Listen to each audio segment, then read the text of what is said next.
Hi, I'm Jeanette White for Piper's Quilts and Comforts in Salt Lake City, Utah.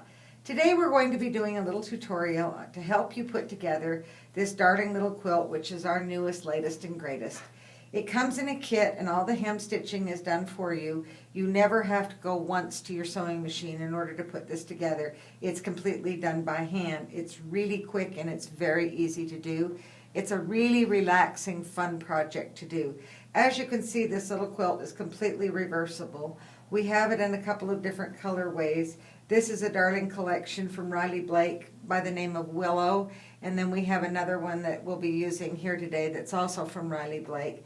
So what I want to show you to do is the first thing when you get your kit, all of your blocks will look like this, and as you can see, we've already done this stitching that goes along here for you.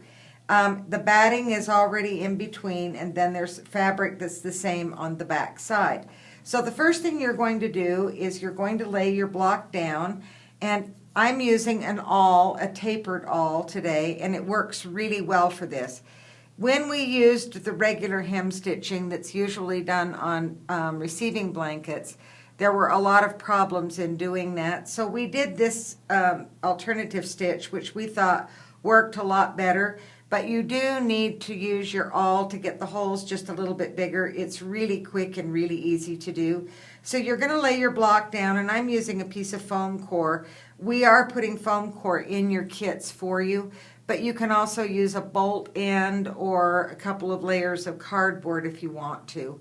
So you can see here we've got a little zigzag stitch, and what that stitch does is it indicates to you where you're going to be putting your crochet hook to do this stitch. But the first thing you want to do is take your awl, and at the point of each one of these little zigzags, just enlarge this hole a little bit with your awl so that you can get your crochet hook through easily.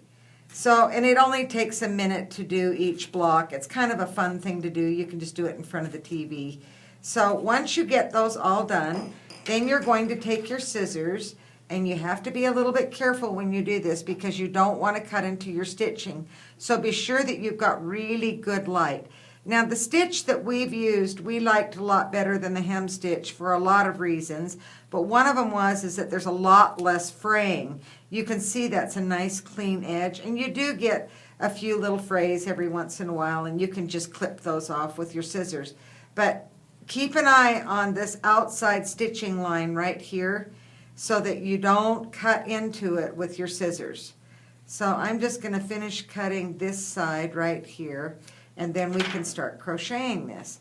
So I'm going to take my thread right here and my crochet hook, and it doesn't matter which side you start on, and I'm going to just put my crochet hook through, and I'm going to leave about a 4 or 5 inch tail so that I can go back and weave that in, and I'm going to pull this to the right side.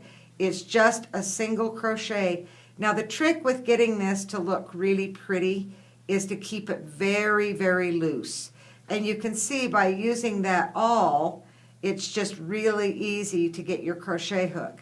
So for those of you who are not familiar with a single crochet or what that even is, you're just going to stab your hook straight down right where you made your little hole with your awl, grab your yarn, pull it through to the right side. Whoops, let's do that one more time. So we're going to stab, go through, grab the yarn, and pull it through to the right side. And you can see I've got this really loose.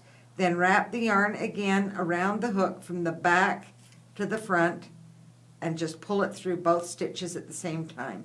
Let's do that one more time. So I'm going to stab right there where I made my hole a little bit larger with my awl. I'm going to grab my yarn and pull it through my hole. And you can see I'm bringing my hook up horizontal. We don't want to form the stitch with the hook going this way. We want to bring the hook up so that it's horizontal and parallel with the edge of your block. Wrap the yarn around from back to front and pull it through both stitches at the same time. And you're going to do that all the way around. Now when you get to the corner, let's back this up for a minute, because we need to turn that corner, and it's a really easy thing to do. So I'm just going to do 3 stitches if there is a corner hole. In this case, we've got a hole here and a hole here instead of a corner hole. If you have a hole right in the very corner here, you're going to do 3 single crochets very loosely in the same hole. If you have no corner hole, as in this case, we have one here and one here, and I'm going to make this hole just a little bit larger right here so that I can do this. Then we're going to do 2 single crochets in each one of those. Let me show you what that's going to look like. So I'm going to go down just like we did before and do my single crochet, and then I'm going to go into the same hole again and keep it nice and loose. Then I'm going to go into the next hole, which is turning my corner, and I'm keeping this very loose and do 2 in that hole and then just move on, and you can see that turns a corner for you just beautifully. So once you've gone all the way around, and I've got this one here that we've done ahead of time, this is how you're going to end it. So I've gone all the way around my block, and I'm going to go into my very last stitch here, keep it loose, and then I'm going to go under both pieces of this yarn right here on the top. So let's do this. I'm going to go under here, grab my yarn, and pull it all the way through. Let's do that one more time.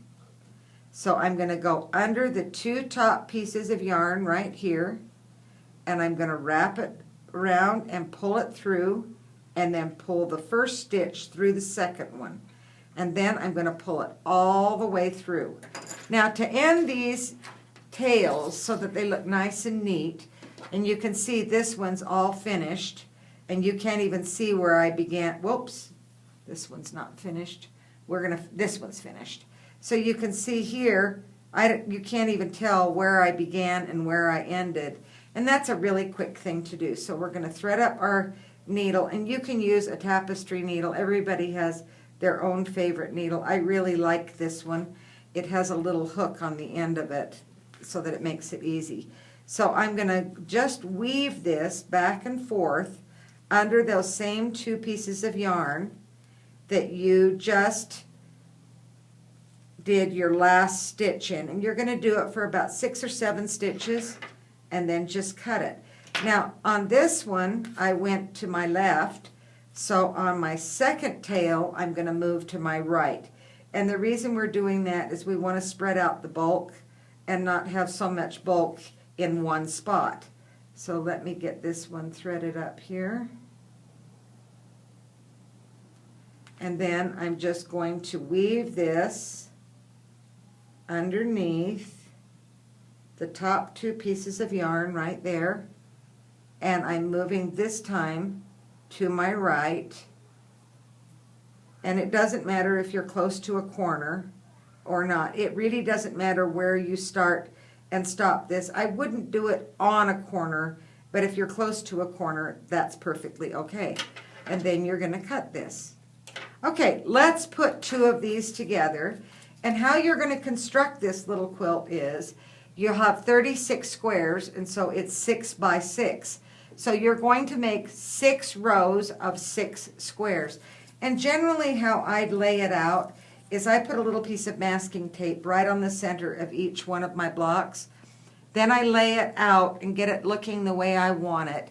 And then I start in the top left-hand corner and I move to my right and I number it 1, 2, 3, 4, and so on.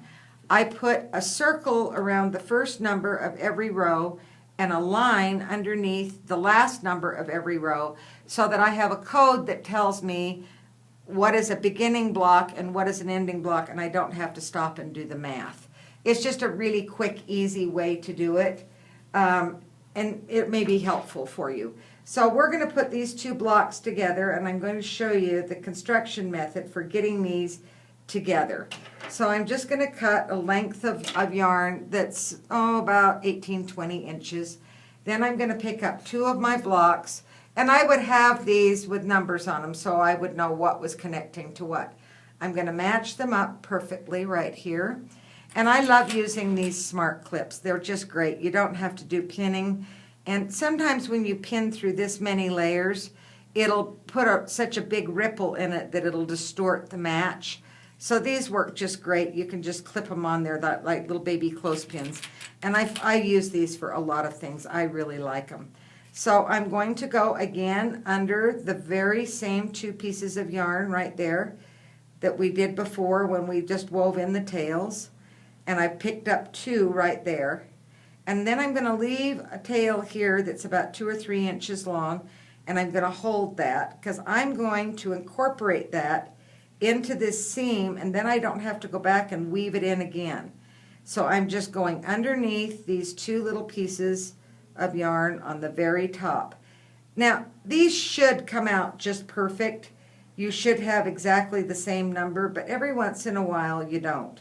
So if you need to adjust it and skip a stitch on one of the blocks, or do 2 stitches in one and 1 on the other block in order to keep it lined up, that's perfectly okay.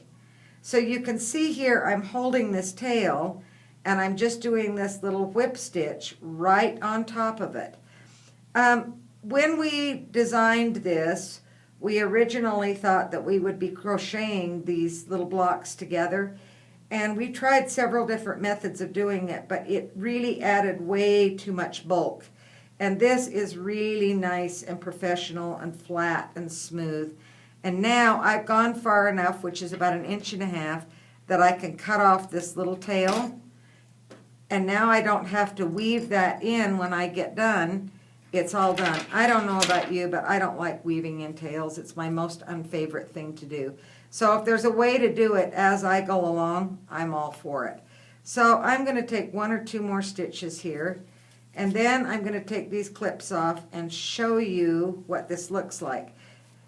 It looks really nice on both sides. You can see